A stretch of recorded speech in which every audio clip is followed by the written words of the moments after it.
বক্তব্য রাখার জন্য প্রথমে আহ্বান জানাচ্ছি মাননীয় বিরোধী দলীয় নেতা জনাব গোলাম মোহাম্মদ কাদের, 21 রংপুর 3। মাননীয় বিরোধী দলীয় নেতা।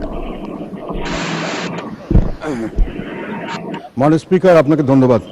বিসমিল্লাহির রহমানির রহিম। মাননীয় স্পিকার, আমি বর্তমান পরিস্থিতিতে কয়েকটি জিনিস নিয়ে আলাপ করতে চাই।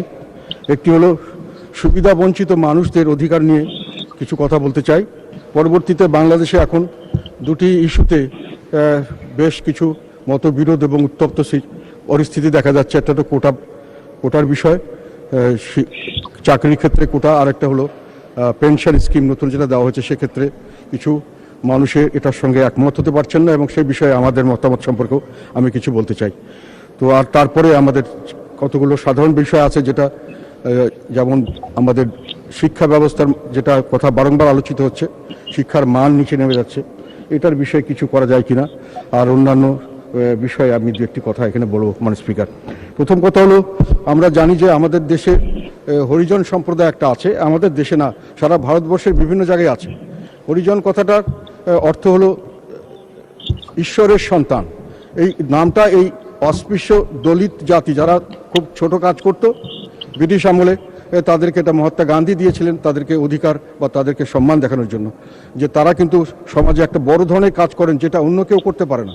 তারা একেবারে অস্পৃশ্য হয়ে থাকলেও তারা আমাদেরকে সবসময় পরিষ্কার পরিচ্ছন্ন রাখার জন্য, যেগুলো আমরা করতে চাই না, আমাদের মানুষ করতে পারে না, সেগুলো করে আমাদের সহায়তা করেছেন। তো এই পরিবারগুলিকে ব্রিটিশ সেই 1800 সালের প্রথমের দিকেই বিভিন্ন জায়গায় নগরায়ণ যেখানে হয়েছে সেখানেই পাঠিয়েছেন। বাংলাদেশেও প্রত্যেকটা শহরে এসছে, ঢাকা শহরে এসছে। এদেরকে সেই 200-300 বছর আগে তাদের পরিবার সহ তাদেরকে আনা হয়েছে। তাদেরকে এখানে রিহেবিলিট করা হচ্ছে, বিভিন্ন জায়গায় রাখা হয়েছে এবং তাদেরকে সুযোগ সুবিধা দিয়ে বাঁচিয়ে রাখা হয়েছে। তাদের ছাড়া কিন্তু নগরায়ণ সম্ভব হতো না। সার্ভিস ল্যাট্রিন কখনোই কাজ করতে পারতো না এদের ছাড়া। আমাদের বাঙালিরা এই কাজে কোনো সময় পারদর্শী ছিল না। ফলে আমাদের যে ঢাকা শহরগুলো উঠেছে, বিভিন্ন শহরগুলো পরবর্তীকালে নগরায়ণ হয়েছে, তার মূল বলতে হবে একটা বড় ফ্যাক্টর এই হরিজন সম্প্রদায়, তারা এখানে এই কাজটি করে গেছে। এখন আস্তে আস্তে আমাদের সভ্যতার উন্নতি হয়েছে। বিভিন্নভাবে আমাদের সার্ভিস ল্যাট্রিনের জায়গায় স্যানিটারি ল্যাট্রিন, নিষ্কাশন, অনেক ধরনের অবস্থান শুরু হয়ে গেছে। ফলে আস্তে আস্তে এদের গুরুত্ব কমেছে। তবে একেবারে যে গুরুত্ব চলে গেছে তাও নয়, আমাদেরকে এদের লাগেই, মাঝে সাঝেই লাগে।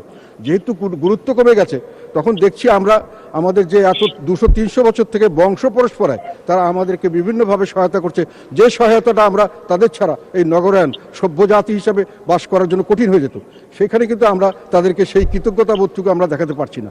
বিভিন্ন জায়গায় তাদেরকে এখন সরকারি জায়গায় খাস জমি ইত্যাদি বলে তাদেরকে বিতাড়িত করা হচ্ছে।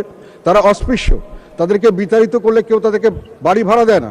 তাদের জন্য কোনোখানে যদি তারা একটা স্কুলে পড়তে যায়, সহজে পড়তে দেওয়া হয় না। পড়ার পরে, লেখাপড়া শেখার পরে তারা আমাকে বলেছে, চাকরিতে গেলে তারা রিটেনে পাশ করলেও ভাইবার সময় তাদেরকে ফেল করিয়ে দেওয়া হয়। বিভিন্নভাবে তারা বঞ্চিত হচ্ছে। ব্যবসা বাণিজ্য করতে হলে তাদের দোকান থেকে কেউ জিনিসপত্র কিনে না। ফলে তাদেরকে আমরা কোথায় রাখবো? কিন্তু তারা আমাদের জন্য তো 230 বছর ধরে তাদের বংশ এখানে আমাদের জন্য কাজ করে গেছে। তারা বিভিন্নভাবে আমাদেরকে সার্ভিস দিয়েছে। তাদের সার্ভিস ছাড়া তো এখনও আমাদের সমস্যা হচ্ছে। তারা বলে যে এখন চাকরিতে যেগুলো এখনও পরিষ্কার পরিচ্ছন্ন জায়গা, সেখানে আমাদেরকে বাদ দিয়ে নেওয়া হচ্ছে। IABA পাশ লোক, তারা দুদিন পরে পিয়ন হয়ে চলে যাচ্ছে। কিন্তু আমাদের চাকরি নেই এবং আমরা অন্য কোথাও বলে চাকরিও করতে পারছি না, আমরা ব্যবসা করতে পারছি না, আমরা অন্য কোথাও উচ্ছেদ করে থাকতে পারছি না।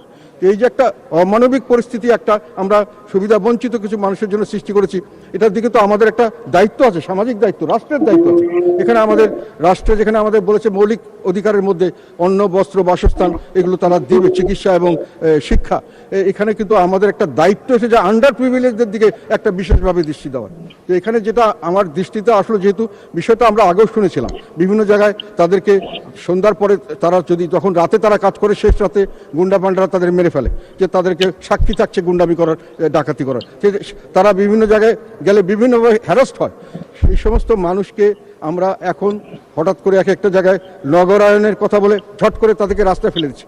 তারা কোথায় যাবে জানে না, তারা আত্মহত্যা করছে। এই জন্য এই কথাটা আমার চোখে আসলো এই জন্য যে আমি গত 10ই জুনে একটা কথা উঠলো যে আগা সাদেক রোডের 31 নম্বর ওয়ার্ড ঢাকার, সেখানে মিরনজল্লাভ হরিজন পল্লীতে হঠাৎ করে এসে বলা হলো যে এগুলো তারা অবৈধভাবে আছে, তাদেরকে উচ্ছেদ করে এখানে মার্কেট করা হবে।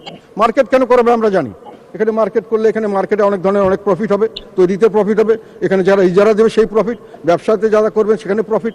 কাজে সাধারণ মানুষের কথা চিন্তা না করে খালি কিছু গোষ্ঠীর স্বার্থ, তাদেরকে স্বার্থ সিদ্ধির জন্য এরকম একটা অমানবিক কাজ করে তাদেরকে যখন ভাঙা শুরু করেছে, তাদের বাচ্চা টাচ্চারা কোথায় যাবে জানে না। 600 পরিবার, 6,000-7,000 তাদের লোক, আমি এখানে শুনলাম 3 থেকে 4,000 ভোটার ওইটুক জায়গার মধ্যে। আমি নিজে দেখতে গেছি, 13 তারিখে আমি ওদের ওখানে গিয়েছিলাম, আমাকে অনেক রিকোয়েস্ট করলো, গিয়ে দেখি যে সেখানে তারা যেভাবে থাকে, মানুষ যেভাবে থাকতে পারে আমার মনে হয় কেউ না দেখলে বিশ্বাস করতে পারবে না। সেখানে একটা ছোট্ট খুবরি 7-8 জন থাকে, কেউ বলে যে আমরা অর্ধেক কাজ করতে গেলে বাকি সময় ঘুমিয়ে, যারা ঘুমায় আমরা আসলে আবার তারা চলে যায় কাজে। এইভাবে আমরা কোনো রকমের থাকি, কোনো রান্নাঘরের ব্যবস্থা নেই, কোনো বাথরুমের ব্যবস্থা নেই, কোনো রকম করে তারা বেঁচে আছে জন্তু জানোয়ারের মতো। তার থেকে যখন তাদেরকে বের করে দিয়ে দেখেছে বাচ্চা টাচ্চারা সব রাস্তায় শুয়ে পড়েছে, যে আমাদের কোথায় ফেলে দিবেন, কোথায় যাবো আমরা, সেই সময় তাদেরকে বন্ধ করা হয়েছে এবং তখন তাদেরকে ধমকি দেওয়া হয়েছে সিটি কর্পোরেশন থেকে, তোমরা অবৈধভাবে আছে, যদি না যাও তোমাদের চাকরিচ্যুত করা হবে এবং তোমাদেরকে বিভিন্নভাবে আমরা তোমাদের গ্রেপ্তার করা হবে সরকারি কাজে বাধা দেওয়ার জন্য, এইসব হুমকি দেওয়া হয়েছে তাদের। ফলে তারা কোথায় যাবে, আমার কাছে সব জায়গায় দৌড়ে বেরিয়েছে। শেষ পর্যন্ত যখন আমি কোর্টে গেলাম, কোর্টে শুনলাম যে আরেকজন কেউ এটাকে নিয়ে 13 জুন এটাকে মুভ করেছেন এবং তো আমাদের মহামান্য আদালত অত্যন্ত বিজ্ঞ এবং তারা ওখানে তাদের 1 মাসের জন্য স্থগিত আদেশ দিয়েছেন। এখন স্থগিত আদেশ দেওয়াতে আপাতত তারা নিশ্চিত হয়েছে যে 1 মাস তো তাদেরকে আর ডিস্টার্ব কেউ করবে না, কিন্তু সেখানে 1 মাস পরে আবার কোন উকিল মুক্তার কে আসবে, কি করবে, ওরা এখন নাজেহাল। আবার যদি কোর্টে রায় দিয়ে দেয় যেটা বাতিল, তোমাদের উচ্ছেদ করা হবে যেহেতু তোমরা অবৈধ, তাহলে তারা যাবে কোথায়? তাদের টাকা পয়সা নাই, তাদের লেখাপড়া নাই, তাদেরকে সাহায্য করার জন্য কেউ নেই। সরকারের দায়িত্ব এগুলো সাহায্য করা আমি মনে করি, না হলে আমরা শুধু সরকার হিসেবে নয়, জাতি হিসেবে তো অকৃতজ্ঞ, আমরা কলঙ্কিত হব আমি মনে করি। কারণ এই সব লোকের ছাড়া আমাদের এখনো চলে না। এবং এই জন্য আমি মনে করি যে এই বিষয়টি আমি আপনার মাধ্যমে আমাদের সরকার মাননীয় প্রধানমন্ত্রীর দৃষ্টি আকর্ষণ করছি, যেন 1 মাস পরেও তাদেরকে আর বের করে না দেওয়া হয়। 13 তারিখে 1 মাস শেষ হয়ে যাবে তো, এবং যারা এখানে মামলা করেছেন তাদেরকে আমি অভিনন্দন জানাই, তাদের প্রতি আমার ধন্যবাদ এবং কৃতজ্ঞতা। তারা একটা মহান কাজ করেছেন, যেটা করা উচিত ছিল সরকারি দলের, যে তারা তাদের সিটিজেনরা তাদের উপর ডিপেন্ড করে, কিন্তু সেটা তারা করেননি। যাই হোক, কেউ একজন করেছেন, এখন এই রাজ্য রক্ষা করার একমাত্র পারেন সরকার।